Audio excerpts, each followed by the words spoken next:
Hello. Welcome to jasonnewland.com. My name's Jason Newland. Please only listen when you can safely close your eyes. This is Let Me Bore You to Sleep. Do I need this screen blaring? It's a little bit bright. A little bit bright. Why is it so bright? I know why. Because I turned the brightness up by accident, trying to turn the volume up. So I'm trying to be a little bit easier on my eyes by having the glare less, if at all possible. Right, so today, last night I did a recording. And I didn't put it on YouTube, but it was in bed. It was yesterday's Let Me Bore You to Sleep. And I spent about an hour and 40 minutes recording it. It was about an hour and 40 minutes, let's check. Let me check in bed. Well, hour and 29 minutes, but there was a few gaps and stuff.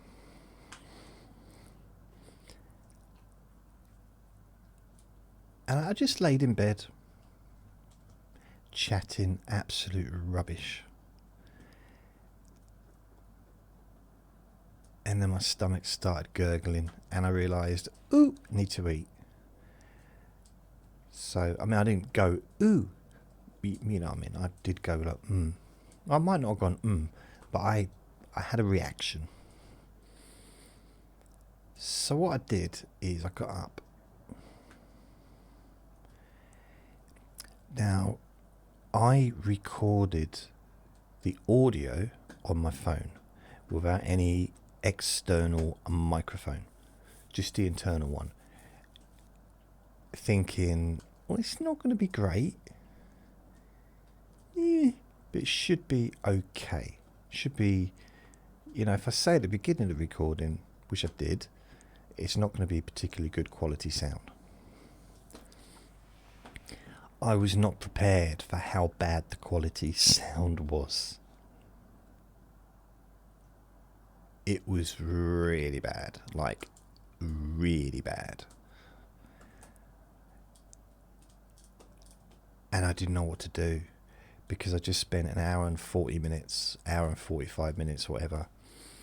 Well, it turns out to be an hour and 29 minutes, but there was editing to do.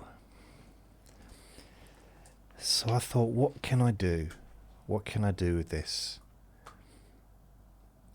And I wasn't sure because the quality was really bad. So I found a way to improve the quality of the sound. I'll tell you, I used an app. This is a one-off situation. I'm not doing this again, by the way. I just thought I'd let you know what I did. AI podcast cleanup. Orphonic.com.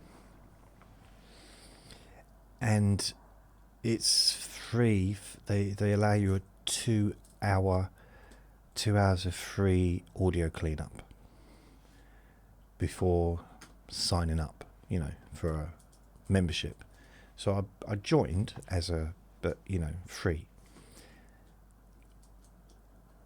My recording lasted for, as it says, less than 2 hours.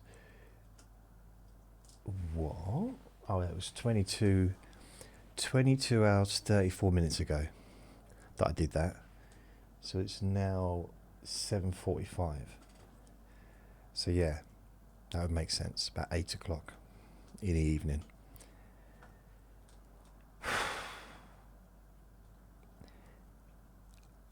I decided, I'll give it a go. There's a few different options you can take. You can cut out gaps, which I don't want to do. because part of what I do, part of what I don't want to do, and I do want to do what I do. What I do, what part of too many do's. Part of what I'm attempting with my recordings, my videos and everything, is to keep hold of the normal communication style, human aspect of podcasts and of videos, recordings, stuff like that, without AI voices, without even before AI voices was a thing, there was that whole kind of no gaps situation, which is something that I've never wanted. So I don't do that. I don't cut out all the gaps, because it's natural. I would say it's natural to have gaps. Maybe not as many gaps as I have, but that's because maybe I talk slowly, and I sometimes attempt to think about what I say before I say it. Sometimes, occasionally, now and then. Every now and then I get a little bit turn around. And yeah, I want it to, because at the moment I'm going on YouTube and more videos have got AI voiceovers, more and more, and they are good quality. A lot of the voiceovers are getting much better. The pronunciations of words is a bit weird. So it's kind of obvious when they can't pronounce. I'm trying to think of an example. Numbers is something that sometimes comes up weird, and yeah, AI is not great at the moment at reading names and things like that, but it will improve. So probably in next year or so, it'll be indistinguishable, by the way it is, but it's still not going to be real. And I'm going to try and keep a bit of realness going. I think, that's kind of this, for those that want to keep hold of human voices and real people on camera, like me, even if no matter how weird I might look, So this is what I do, and that's not going to change. Hopefully, I will get older, and my voice will probably get like that as I get older. Now relax yourself. I mean, that might be how I talk in the future. Maybe that's how I talk now. Maybe that's exactly how I sound to you. Maybe you're thinking, we're just doing the same voice. Why is, there was no difference, which worries me. It's like some people can go to a kebab shop, have, it could be the worst kebab shop in the world, get a pizza that's the worst pizza that's ever been made, and think, oh, it tastes the same as Domino's, exactly the same, no difference. It's like, where's your taste buds? Are they in your bum? It's like, some people are like that with ears, not with ears, but like hearing wise. All sounds the same to me. Can't tell the difference between people's voices. Well, I can. Who's the bloke, the one from that prison film? Oh, got lots of freckles. his voice is used on thousands of new videos every day as a voiceover. I can't remember. He's been in millions of films. Shawshank Redemption. That bloke. He played the black man. He was played the black man. That's a silly thing. He was the star, wasn't he? He was him and the tall man. Them two, they were the stars. Can't think of his name. Can't think of either of their names.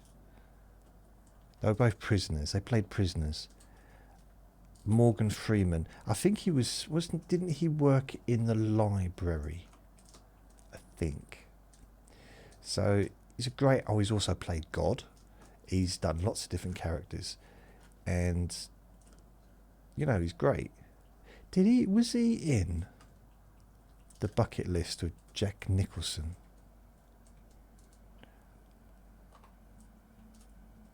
I think he was. But his voice, I think, is classed as like the best voice in the world.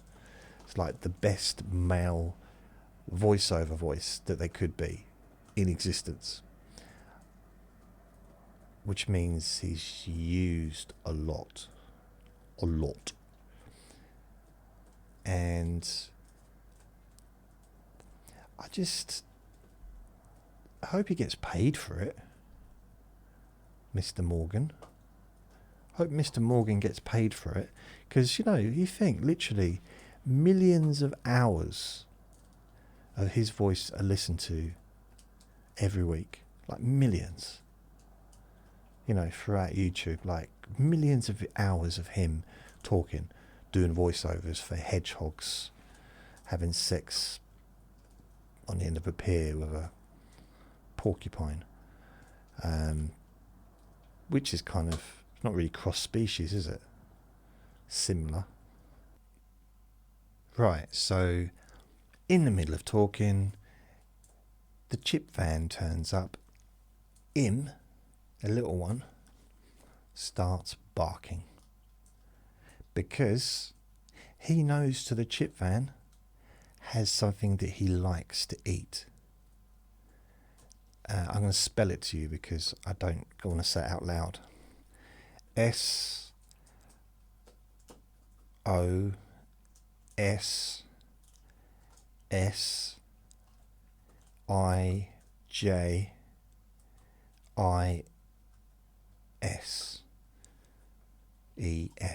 something like that. That's what he knows. Yeah, he does. He knows that they're there, and he knows that he wants to go. But luckily, he stopped barking, so I can now get on with the recording.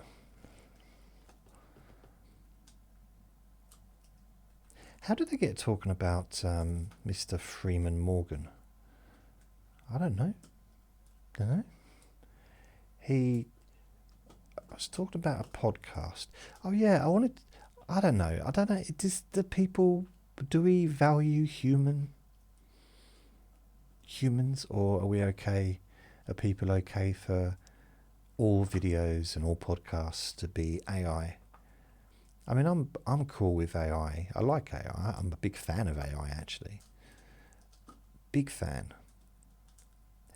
But for me, it's tools to use to create something, but not instead of, if that makes sense. So I technically could put together a hypnosis podcast without ever saying a word. I could put the whole thing together.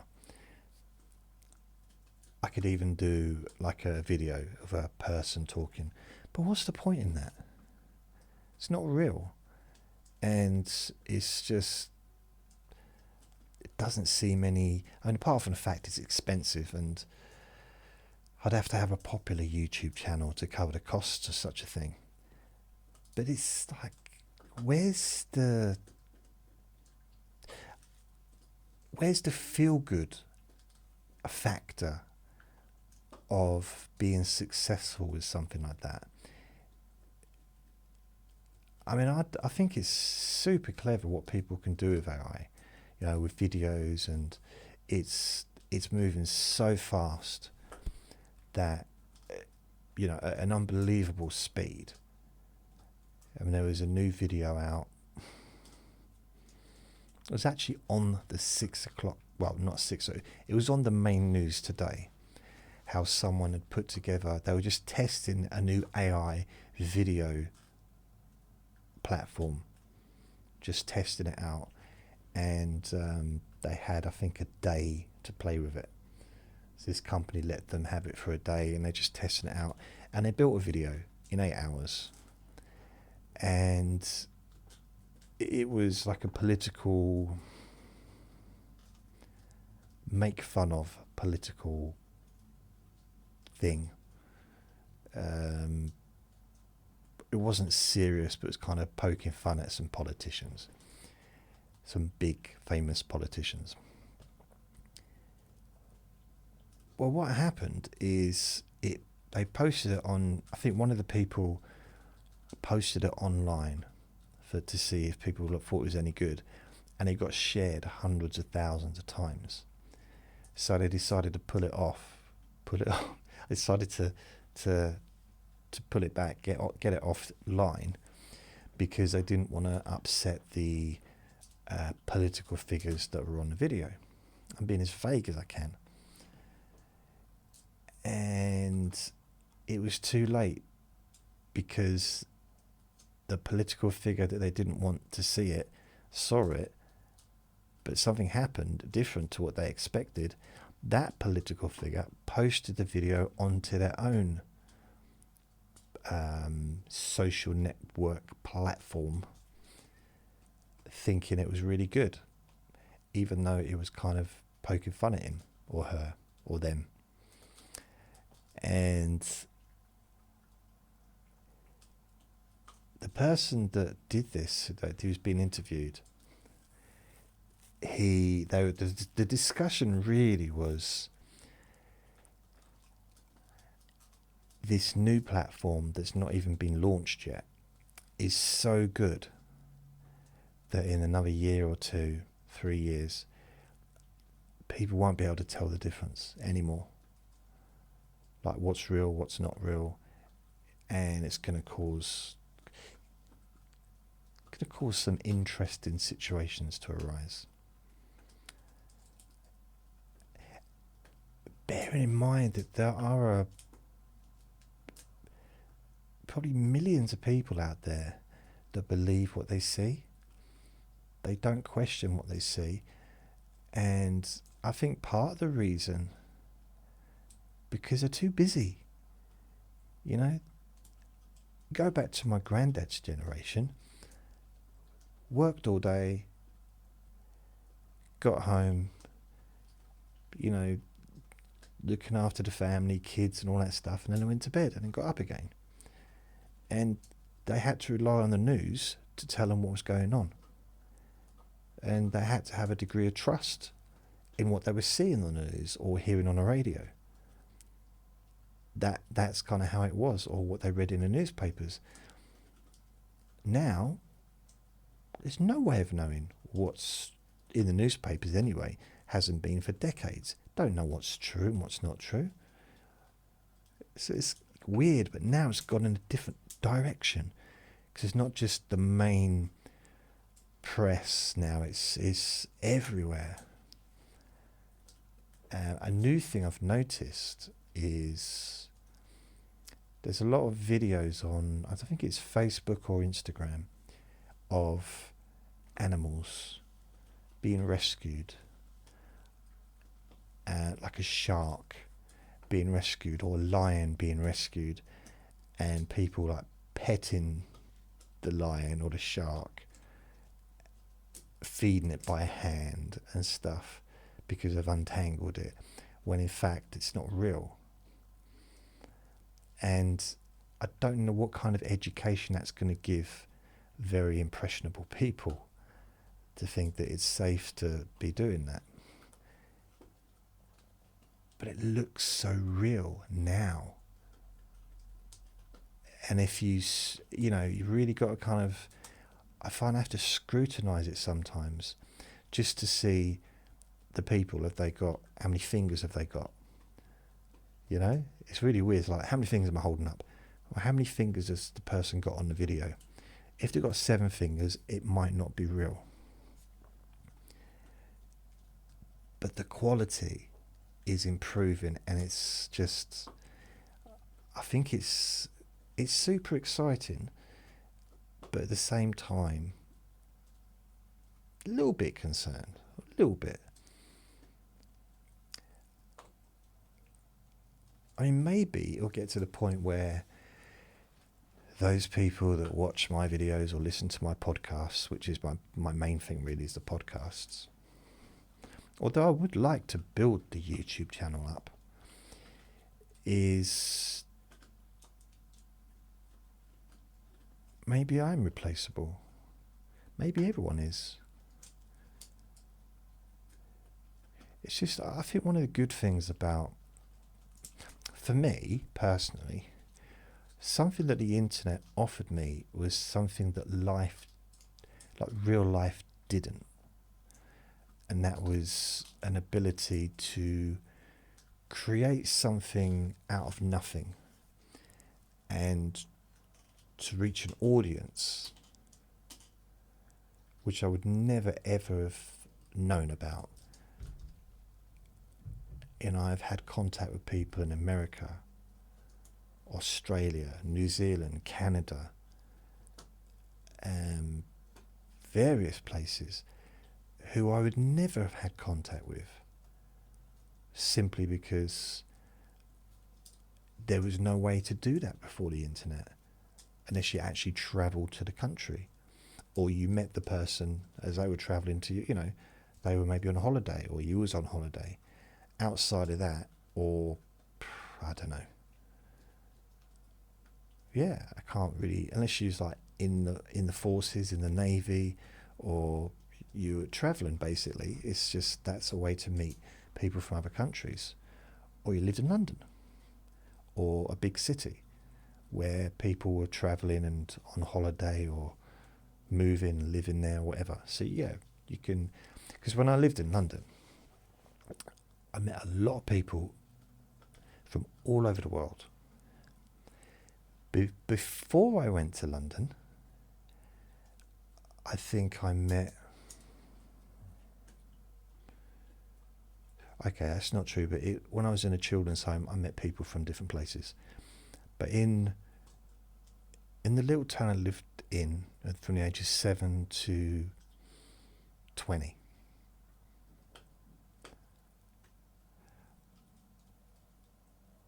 I think I knew 2 Chinese people. I knew of 2. I knew one to talk to, but I knew 2 Chinese people. Chinese, they were Chinese takeaway. They worked in a Chinese takeaway. I got to know a girl that worked in there because I lived above there. Their Chinese takeaway was next door to the supermarket that I worked at, and I lived above. So I got to know her a little bit because I was going in there quite a lot and having my omelette and chips and peas and what's those crispy things? Not naan bread. They're like wafers. Not poppadoms. They're a bit like poppadoms, aren't they? Anyway, so I quite like spring rolls. Not necessarily curry, or not strong curry, but spring rolls, and I want one now, right now. I love a spring roll. I used to buy them sometimes, like buy frozen ones, but they used to be little, like really kind of small. Yummy. You could put the whole thing in your mouth, but sometimes it'd be hot. So I used to like to bite in the middle of it, and if it was too hot, I'd like go, and I'd go back and I'd wait. But if it was the right temperature, I might just bite half of it off, or I might just go like that and just pop it in my all of my mouth. Pop it in all of my mouth, pop all of it in my mouth. So,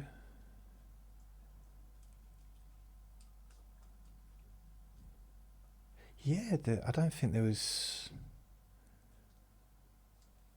I think there's one non-white person in my school.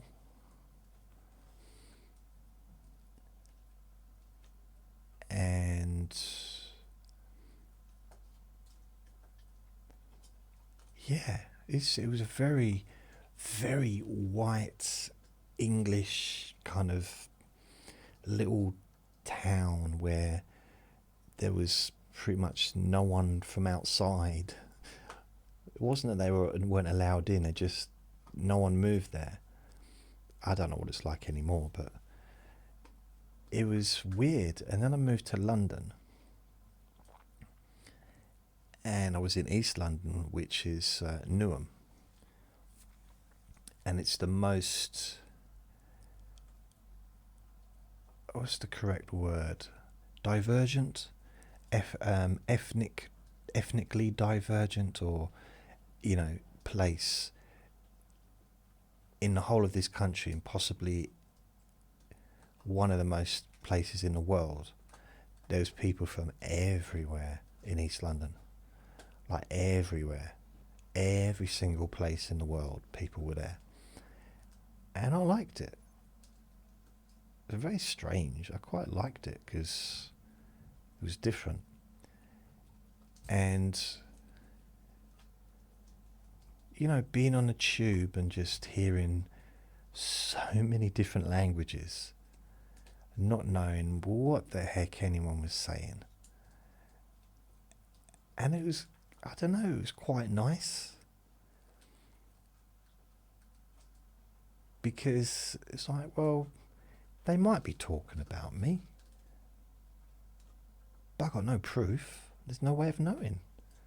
Why would they be talking about me anyway? But if you've got someone that's speaking the same language as you, you can kind of confirm if they're talking about you. If you hear the words, "He's so damn handsome. He's beautiful. He's like a model within a model." Then you say, okay, they're talking about me. But if someone's saying it in a different language, "So beautiful. He's a model inside of a model." That is maybe another language, I'm not sure. And yeah, I remember after living there for 12 years, I moved back, but not to the same town, but I moved back to a place, a much bigger place outside of that town. And that was more multicultural, but not hugely. Still probably 90% white British. Probably more than that, actually. It's probably 95%.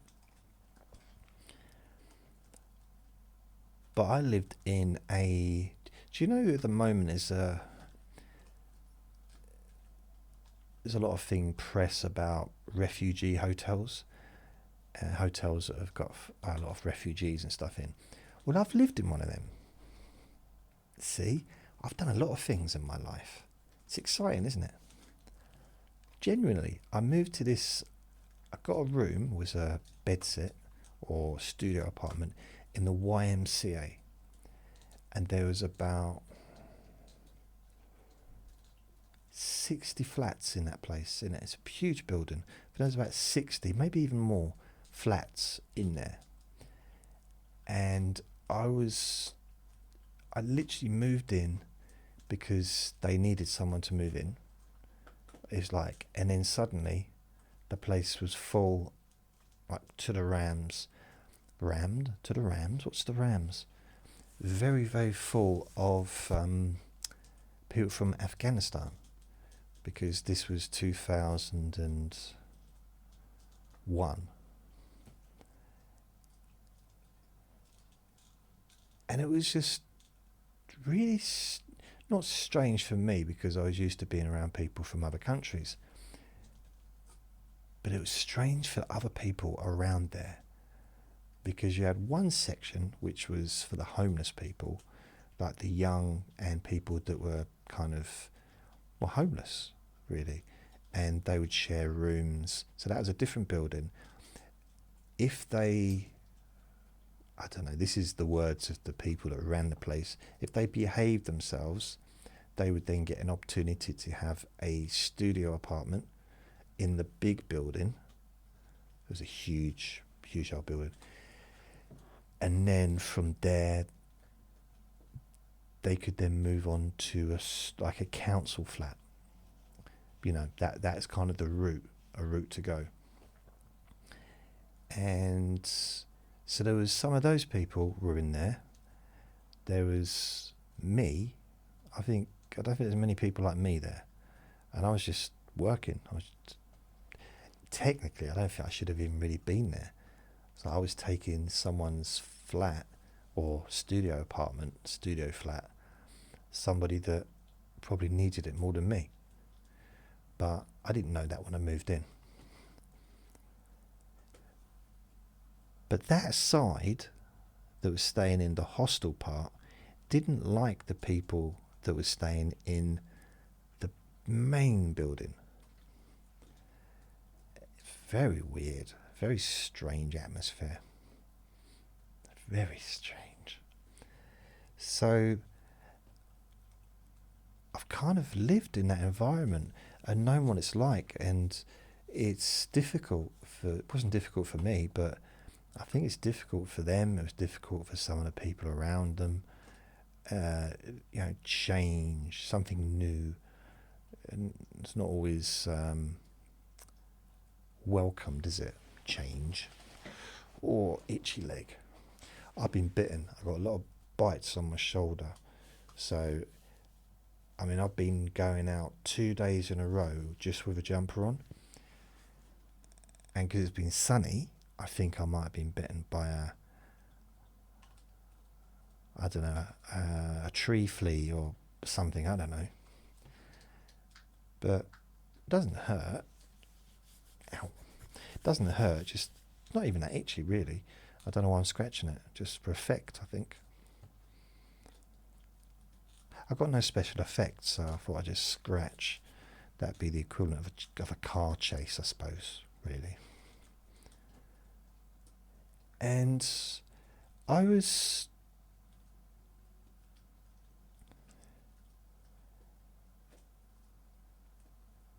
don't know how I got onto that subject.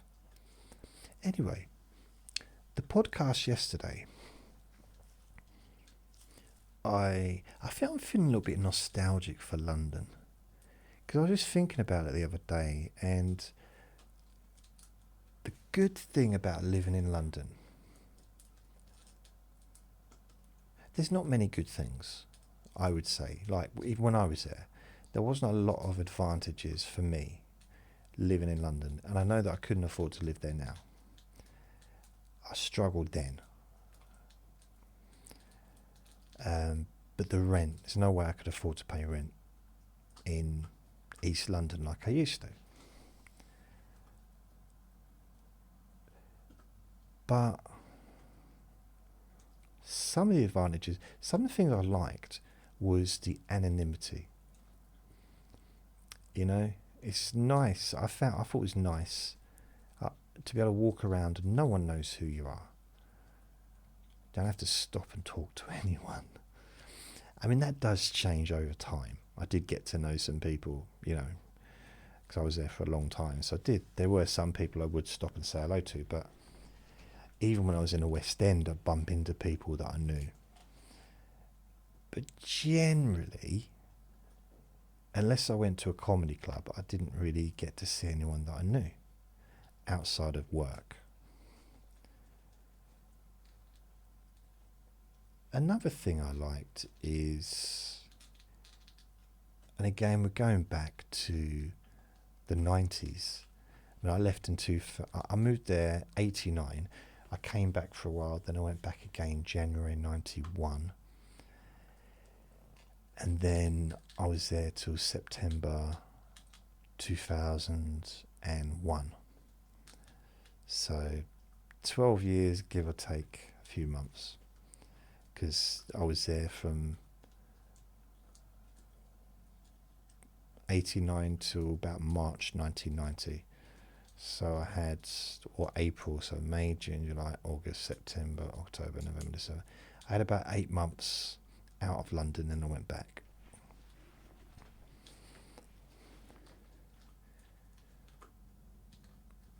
Yeah, one of the things I liked, because back then I had very little amount of money, but providing I accepted the fact that I couldn't spend anything, I could have the day out.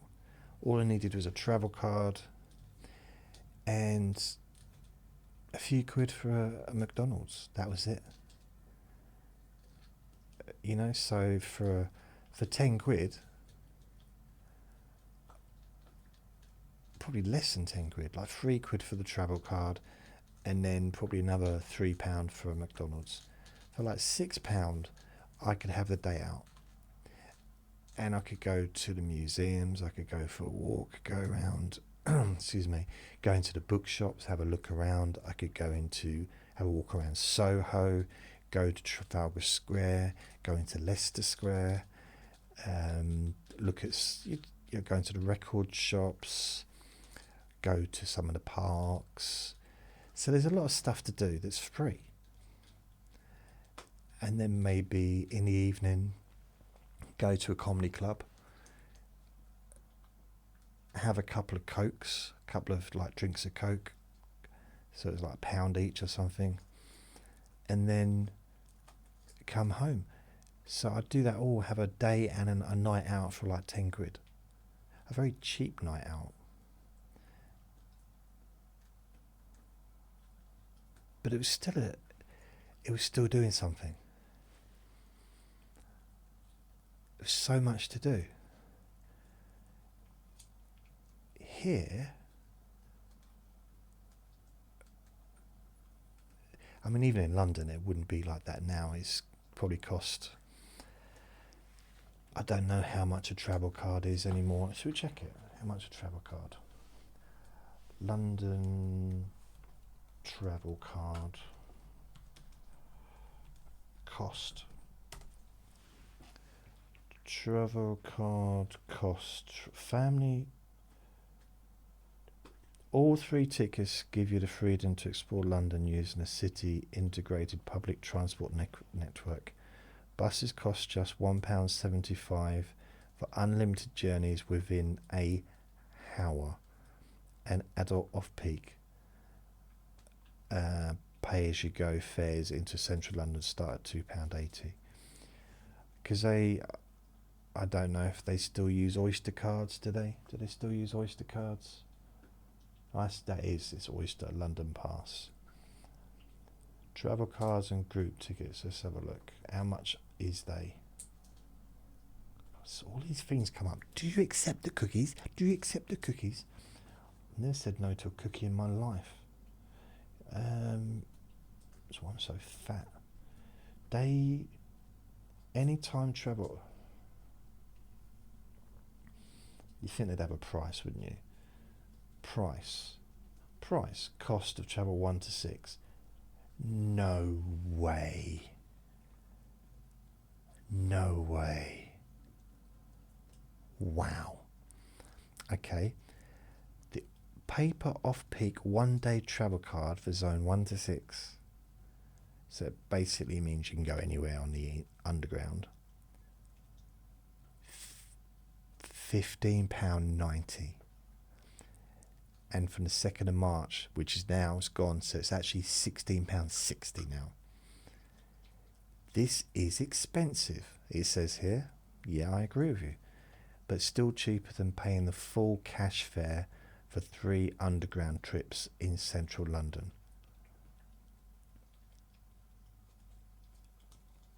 You're joking.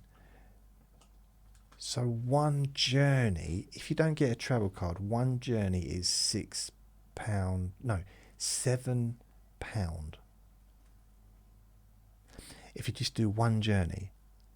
So you're telling me if I go from Stratford to Liverpool Street, £7, or Bethnal Green to Mile End, which I think is just one stop, £7. It used to be £2.90 for, I'm pretty sure it's 1 to 6. London travel card costs 1 to 6, 1990 UK. Let's have a look. Oh, let's have a look. 1990 is going to give me the right 1990 to present. Here we go. Caps and travel card prices. Compare the tubes and fares, transport of London. Videos. Oh, come on. London travel card, group tickets. London tube tickets from the 80s reveal how much fares. Okay, here we go. This is an article, though, in the Metro. Okay. Whether you love it or hate it, the tube has been a fundamental part of life in the capital since it opened more than 160 years ago. You'd think they'd got their money back by now, wouldn't you? Their money.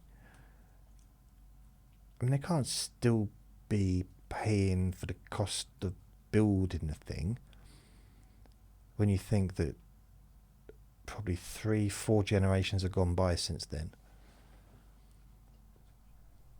A Londoner discovered a 1988 London Undercard travel card when going through their parents' old books. 1 to 3 for one day, £2. Yeah. So today it's 15. Well, it's now £16 or whatever.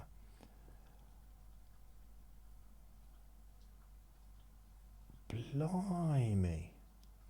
So even when I left, it was probably £4, £5 or £6 for a travel card when I left in 2001. But it's gone up a lot. I'm pretty sure it was like £2.20 or something or £2.50 in 1991. And then it went up. There was a point when it was about £2.90. I just remember that because that was my hourly wage in my job at the time. £2.90. And wow. I've actually got a travel card in one of my books in that bookcase, and it's from, I think it's from 20 odd years ago, maybe longer, 30 years ago. Because that's what I used to do. I buy a book in London. Well, I lived in London, so that's where I bought my books. I'd buy a book and I'd use the travel card as a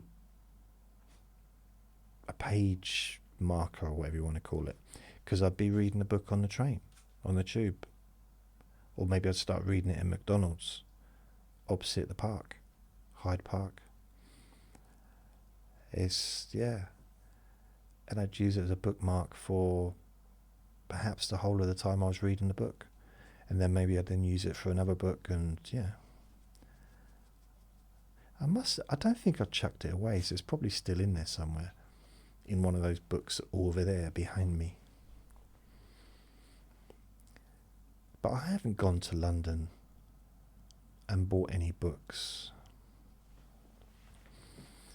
since probably flappy ears.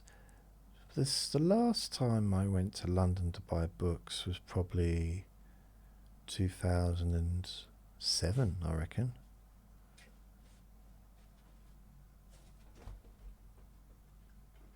Yeah, I don't think I mean, that's probably not true, but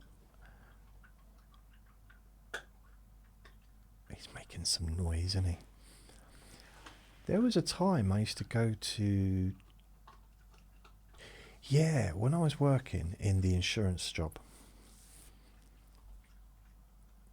I'd go to London on a day. When I got paid, I'd go to London on a Saturday, if I had the day off. And then I would buy like... I mean, once I spent £250 on books.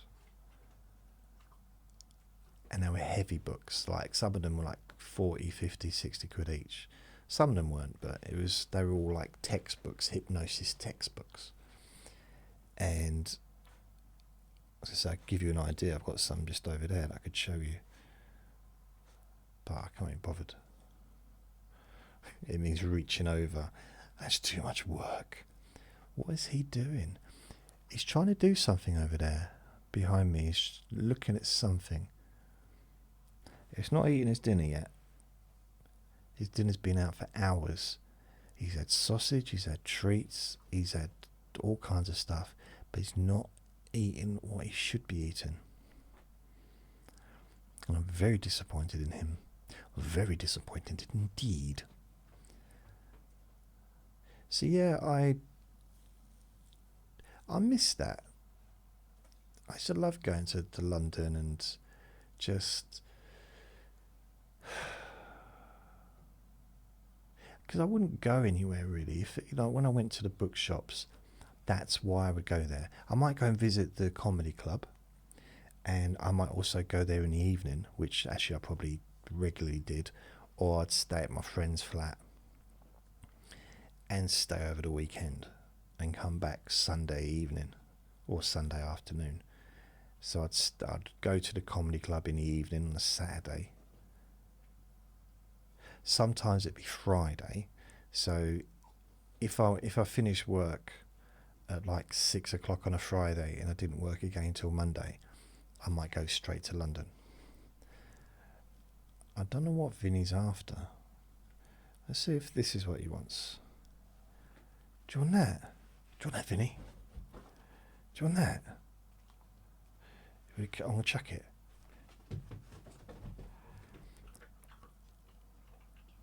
Oh, it's a yes. He did want it. Okay. These are bits of food. That's just what it is. It's food. It's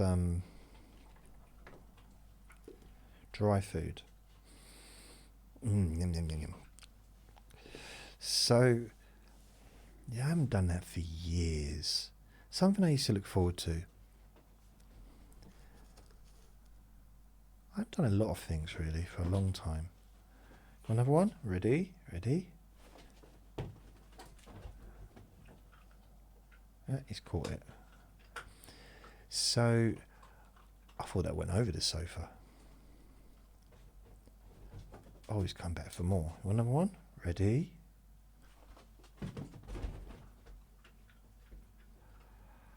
I'm quite a good aim, aren't I? Considering I'm doing it from behind me. Or chucking it behind me. I wonder if there's any others. I think that's it. Unless I get up and go through the bag and get him some more. So, with my podcast yesterday, I use this Auphonic. It's Auphonic.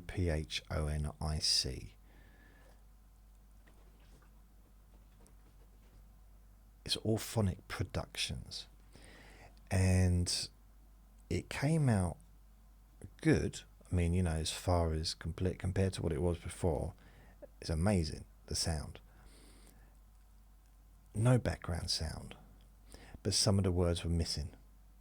Some of the words were just like cut off short, which they must have thought was just background sound and noise, which is a little bit insulting when they think that me talking is background noise.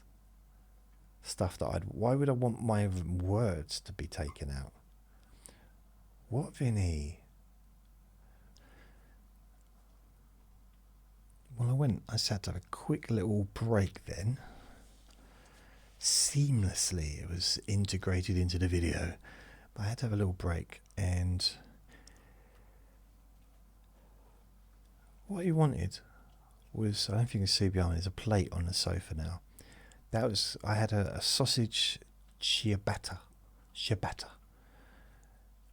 and I cooked it myself, not the ciabatta, that was already prepared.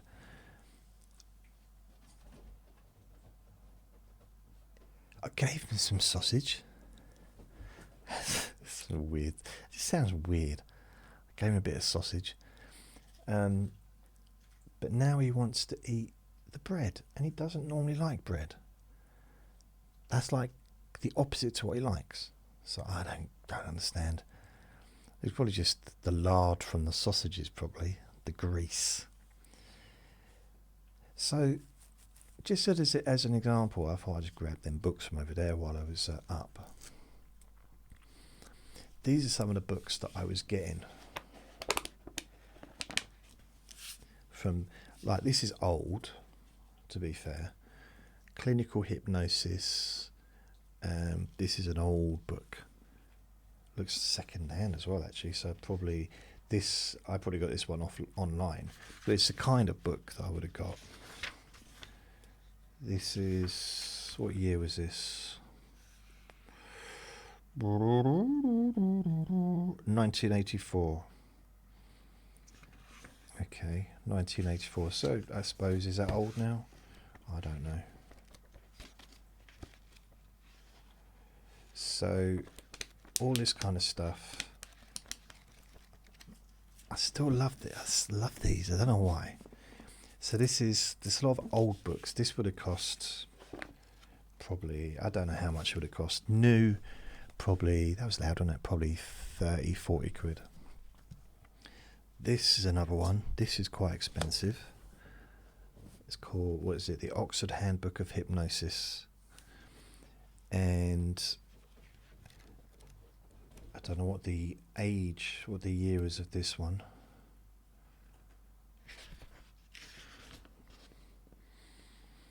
(2007). Oh no. No. 2008. Okay. So I don't know how much this costs because it hasn't got a price on it. Hasn't got a price on the inside. Hasn't. With foils, quite often they'd actually have the price in pencil written on the inside. If you don't know what foils is, it's a very, very, well, I don't know if it's even still there, but it's a very famous bookshop. Very famous, worldwide famous. So that's that one. That's a lot of pages in this one. Nearly 800 pages. So now another one. Get rid of the dust. What's this called? Handbook of Clinical Hypnosis. It's a big old thing. Again, I don't have a price on this one either. So I've got no idea how much this cost. This was first printed 93, but this was the 97 version. And there are just over 700 pages on that one. Blimey, I wonder how much that was.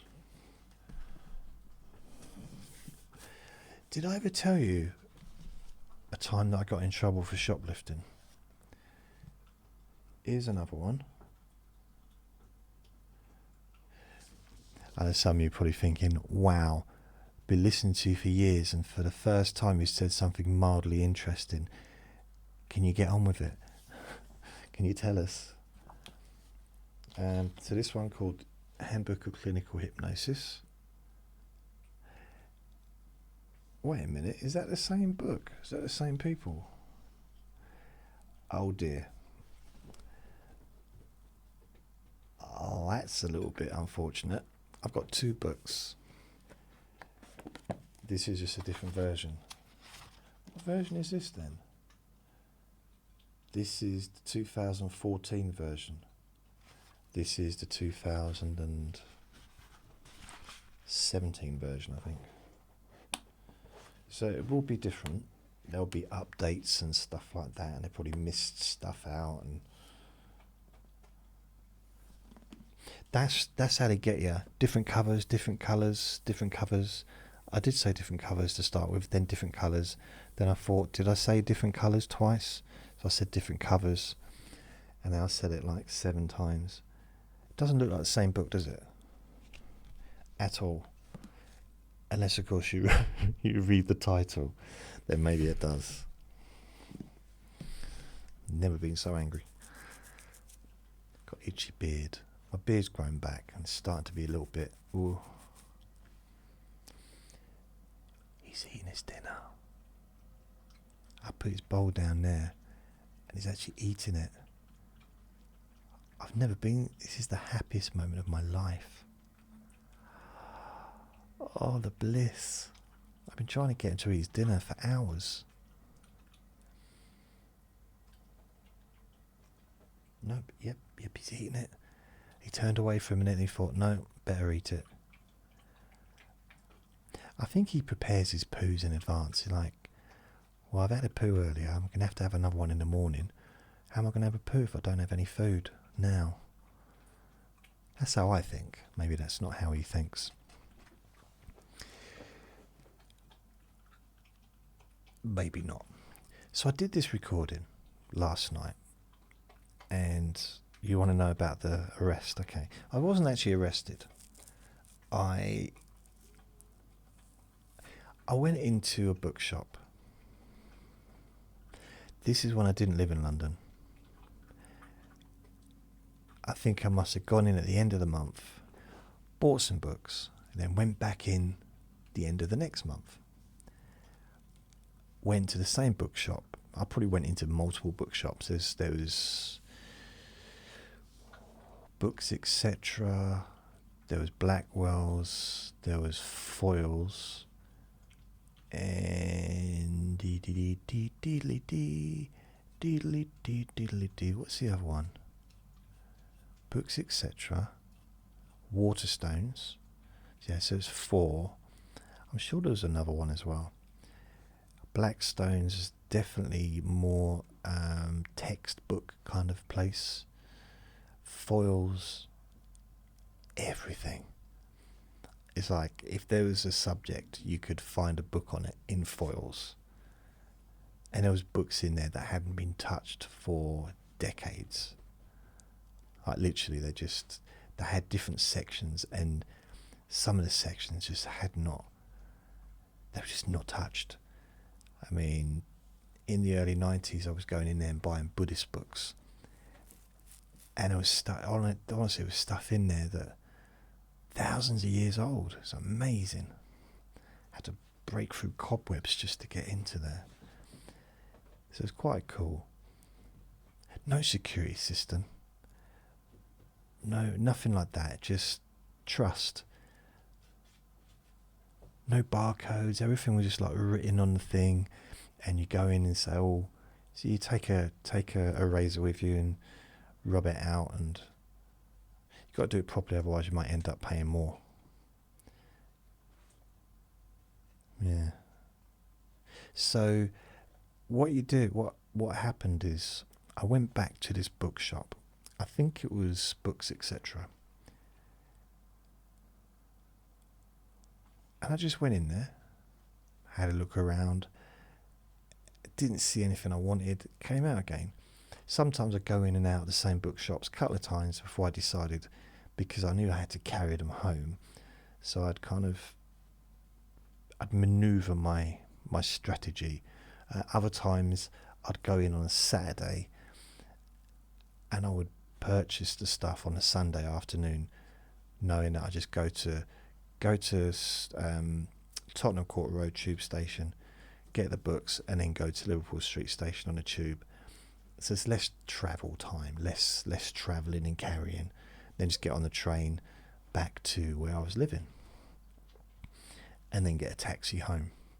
So it was all quite easy.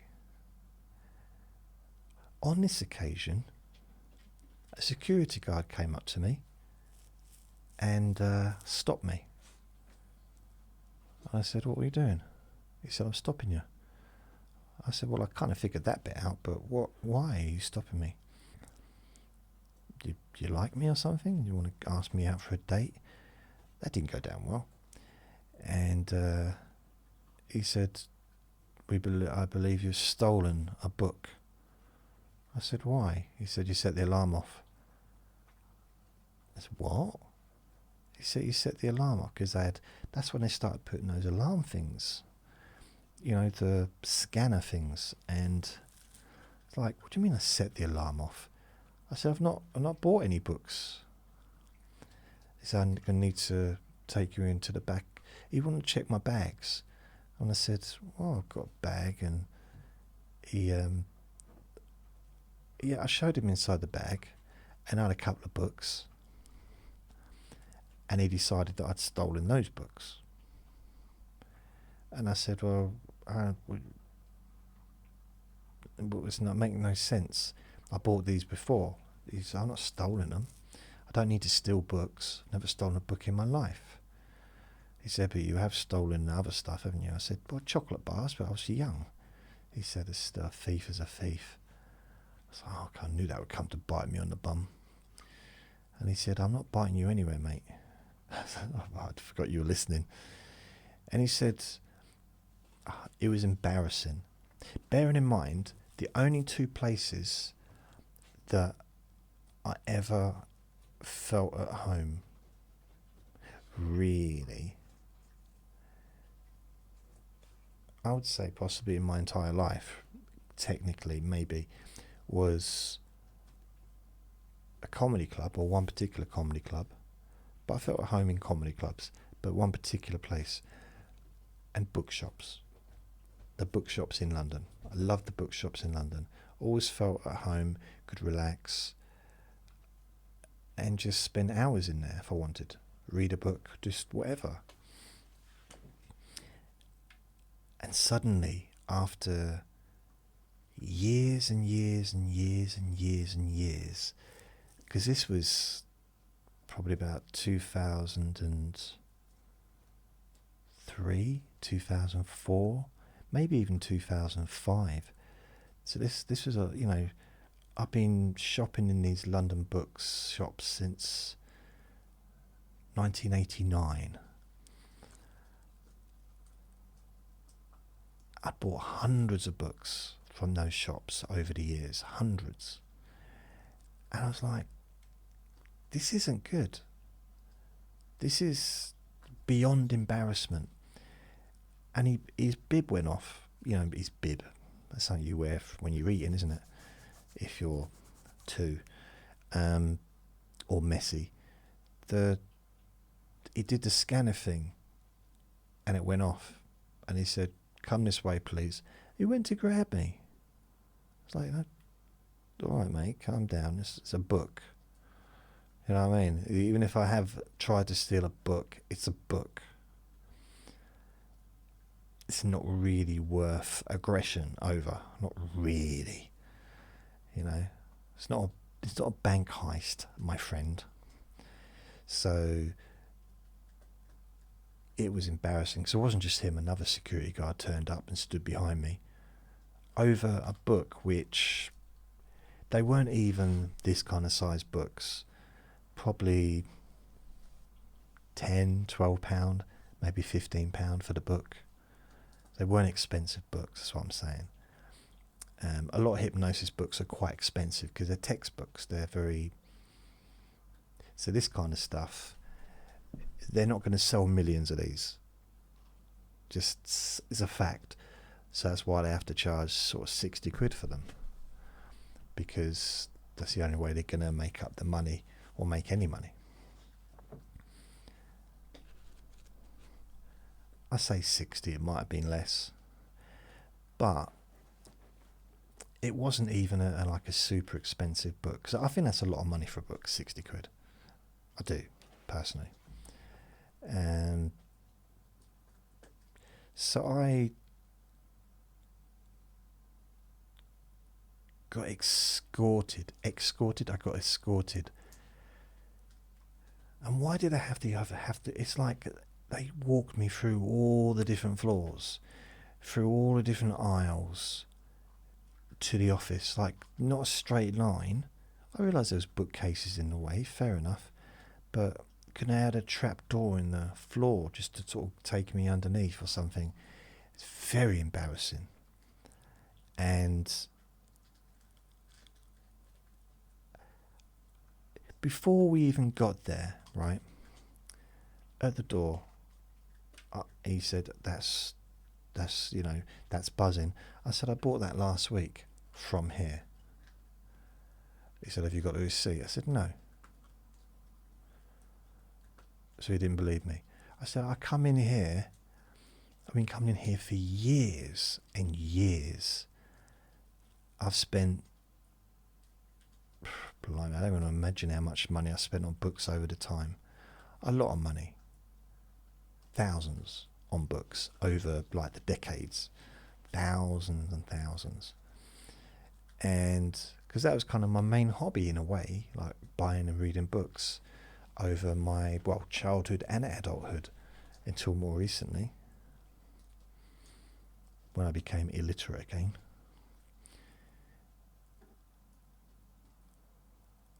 Why is illiteracy such a hard word to spell?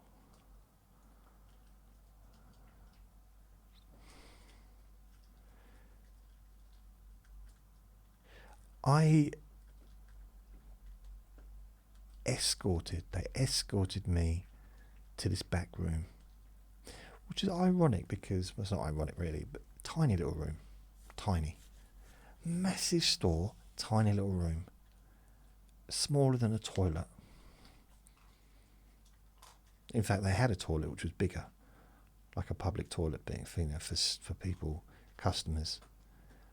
I feel like saying, why don't you focus on what people are doing inside those toilets as opposed to what's inside my bag? He said, what do you mean? I said, you really don't know what people get up to in there? No, what are you talking about? I said, well, you need perhaps, you just stick some cameras in there. That's illegal. Like, okay, yeah, fair enough, but maybe have a bit more awareness of who's going in there. You know, if someone's going in there and they're all like fine, and they come out and they're like drooped over and they're like, ugh, and there's a chance they've been doing something in it, eh? When two people go in and only one comes out, they've been up to something. When you go in there, there's no one in there. They've been eating each other. I didn't say that. Or putting them somewhere else. So I said, I bought it. When did you buy it? I said, I don't know. Probably last month. Maybe the month before. I can't remember. You got to remember the dates when I buy things. Where's the receipt? I said, do you know why I don't have the receipt? He said, why? I said, because I didn't buy it today. What, you carry around receipts for everything you buy it for all time?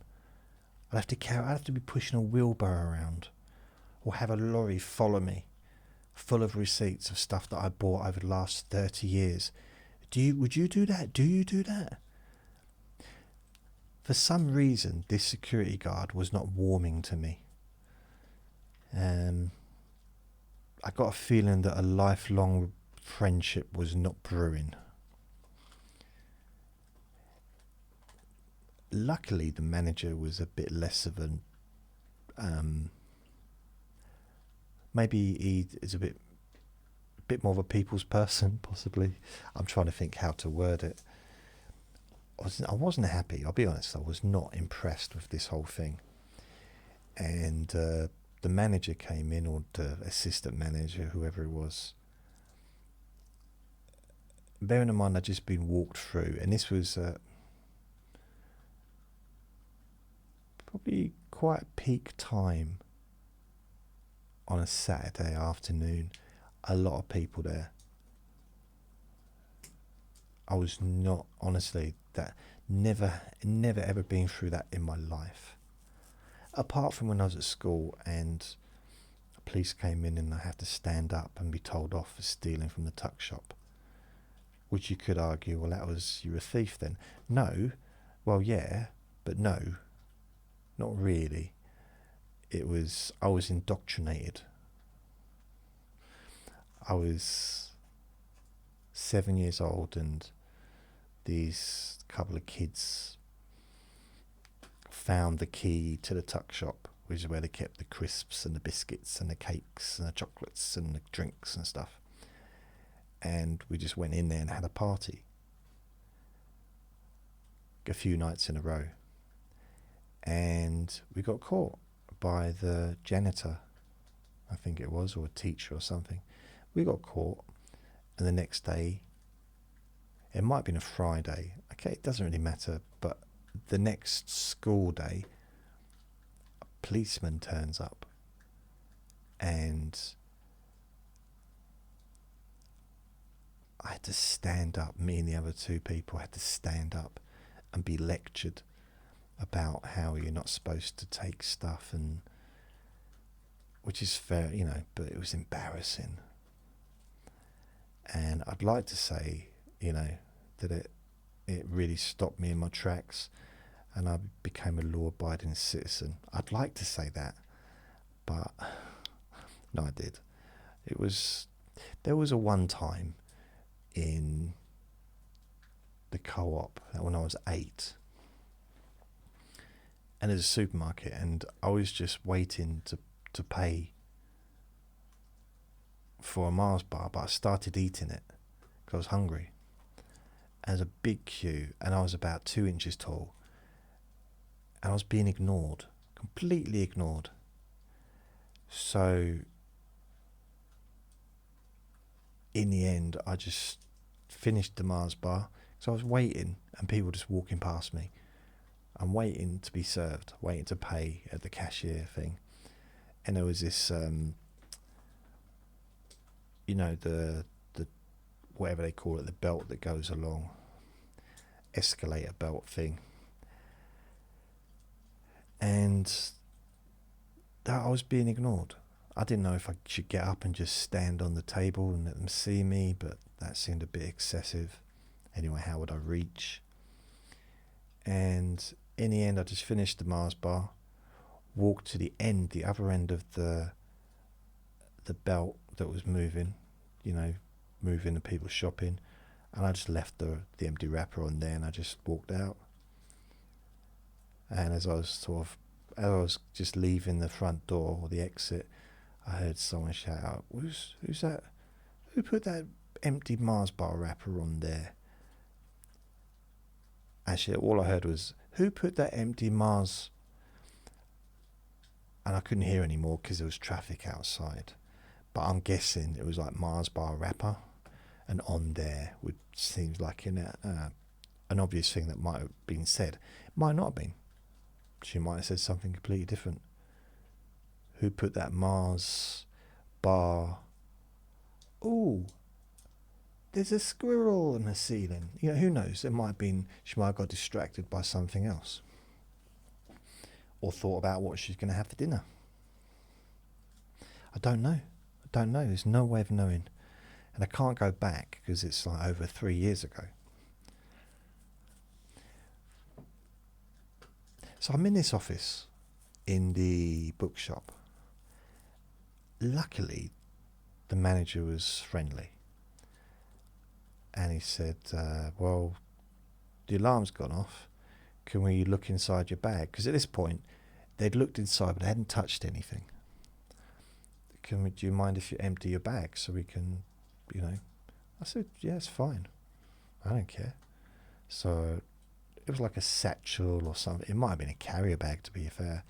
It might actually have been a carrier bag with their logo on it. I should have got a carrier bag with "I did not steal anything" on it. That would have been better. Please don't embarrass me.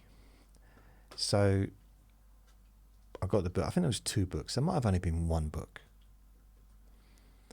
And the person looking at it, doing the scanning thing, was going off. I said, yeah, but I bought it. It's my book. I own it. I purchased it. Probably here. I mean, to be fair, there's more than one bookshop that I go to. I'll be coming here again. Which wasn't true. I think I did go back. It's a good bookshop. But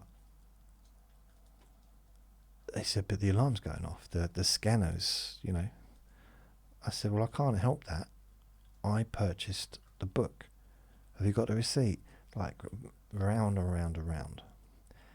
I said, look, I think I opened the book, said, if I just stolen it right now, how come I'm up to page 420? And I opened the page, and the manager, his eyes opened wide, and I thought, I've impressed him with how much I've read. It wasn't. Basically, I'd been using the barcode security tab as a page stopper, or, you know, page mark, bookmark. So it was a thing that was on the back of the book when I bought it, probably stuck to it. The person who sold it to me didn't take it off, or didn't, like, you know, cancel the barcode or the security tab. So the alarm probably went off when I bought it originally. But there was no security around, or it was too busy, or who knows why. And they said, well, it's still got a security tab on it, and it is from here. So how do we know it's been paid for? I said, well, unless I'm the fastest reader in the entire world. He said, look, you could have just put it in that page. Doesn't mean you've read it. I said, well, test me. He said, really? I said, yeah, open any page before that number it was in, any page, and start reading something. He said, all right then. So he opened it up, and this is sort of kind of thing he said. So, having observed a rather fatalistic view at B2, Bill may then strongly suggest to himself that he may have been a coward in the past, tell himself that he will never be able to do anything about John's behaviour, and therefore concludes at blah blah blah blah blah blah blah. And he's reading away, and he looks up to me and said, so what are you doing? You want me to stop reading and you're going to continue and tell me what it says? I said, no. Why am I reading it for then? So I don't know, I just saw it on a film once. So how does that prove that you've read it? I said, it doesn't really. I didn't.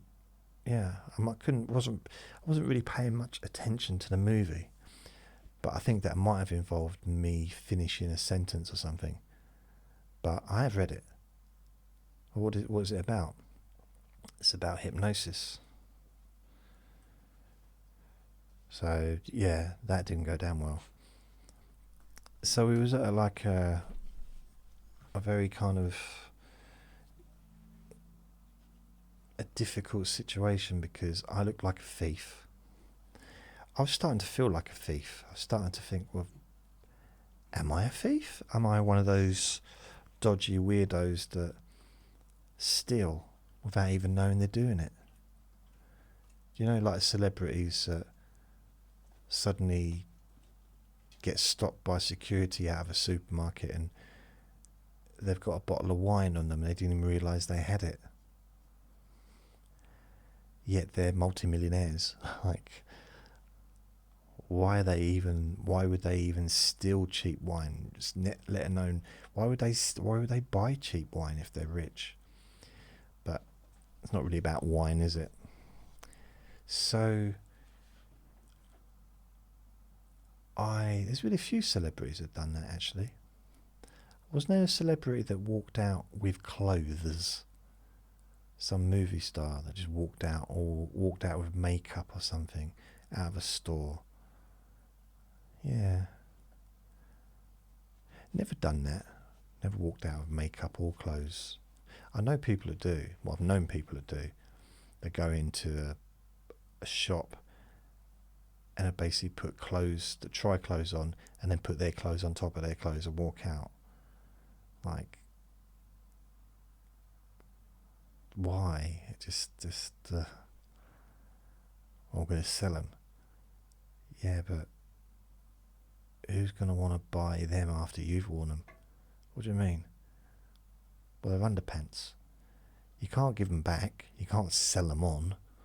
once you've worn them, they're pretty much ruined. They have that, you know. They have that, says that on the packaging, or on the, you know, in the area of the clothes shop. We do not you cannot return underwear. Why? That's not fair. It's not, is it? If you can return everything else, why not underwear? So I remember I was looking at some boxer shorts. I think I bought some. I'm not sure. I think I did. Or there might have been a poster. And I said to the lady behind the counter, I said, can you please, I'd like to make a complaint. And she said, what? I said, I'd like to complain.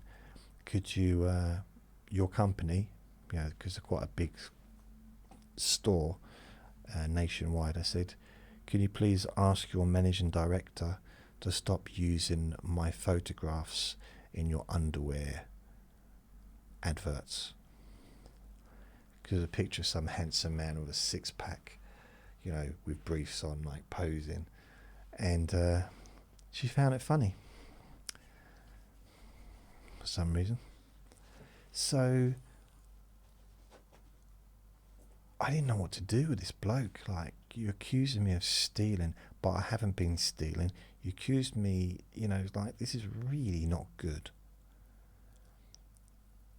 And he said, well, you got no receipt. Why haven't you got a receipt? And I said, I've already been through this with Monkey Head over there. I was like, that didn't go down well either. It was just like, well, no, you accuse me of doing something I haven't done. I'm going to be defensive. Am I not? Yes, I am. Oh, yeah, okay, good. It's true, I am. Like, I didn't steal anything. All I did was look around the bookshop, decide I didn't want anything, and walk out. Now, stopping me and bringing me back, escorting me all the way through the store in front of people, is not the best way to keep my custom for future. I saw his eyes glaze over when I was talking, so I thought, oh, here we go. Because that used to happen a lot back then. And I thought, where am I going to get? This is just ridiculous. Because they were talking about calling the police. Well, if you can't prove it, we're going to have to call the police. I said, have you not got cameras? He said, yeah. I said, well, you can see whether or not I've stolen something. He said, they're not everywhere.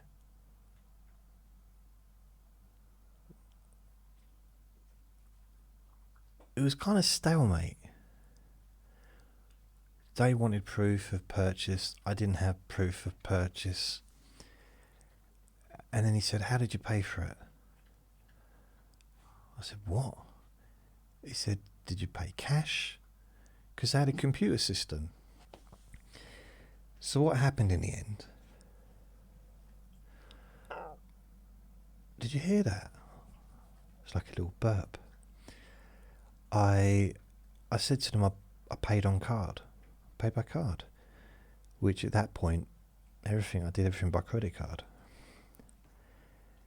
And he said, I said, yeah. He said, well, have you got the card? I said, yes. So he looked at the book. He could see that there had been a purchase. And he could see the credit card details. Only part of the card, but it matched my card. And they just said, sorry for your inconvenience. Now get out. And they said, I apologised and let me go. But that was horrible. I didn't enjoy it, really. It's probably not supposed to be an enjoyable experience, one to, you know, write poetry and songs about, or to celebrate. What are you celebrating? That's the anniversary. It's the 25th anniversary when I was accused of stealing a book. I think I might have some cake. Yeah, some fireworks. So maybe not, but generally, that's kind of what happened with that. But with the recording, I spent about 2 hours editing it last night because it was so much to do. I had to cut bits out because there was half of words, half of sentences. In the end, I mean, it's an hour and a half recording. It took me twice as long as that, like 3 hours probably, to edit it. And then this morning I uploaded them and done all that stuff, and never again. I'm never going to go. That's how I used to do things in the old days. It used to take me forever to edit because the microphone was so bad. It was like cutting out and fuzzy and static and feedback and stuff like that. Now I don't want to do that anymore. I don't want to go through that anymore. So yeah, I'm not going to. So there probably won't be any more in beds with JJs, which I don't know. I quite like it because if I'm in a different environment, even if it is just in a different room, I think a little bit different when I'm laying down and I've got no distractions. There's nothing to look at, and it's like if I'm walking in the field. He heard the word, and then he's noticing there's sounds outside. So I'm going to go. Thank you for listening. Remember to be kind to yourself, because you do deserve to be happy. Lots of love. Bye. You're waiting to start barking, Vinnie. I know you are. Go and bark then if you want. Why are you staring at me? You were listening. Is it because I said fields, walking in the fields? I think that might be what it was. No, he can hear something. I can hear it as well now. Maybe someone's at the door. Might be someone in the garden. I did close the window. Oh well. Anyway, bye.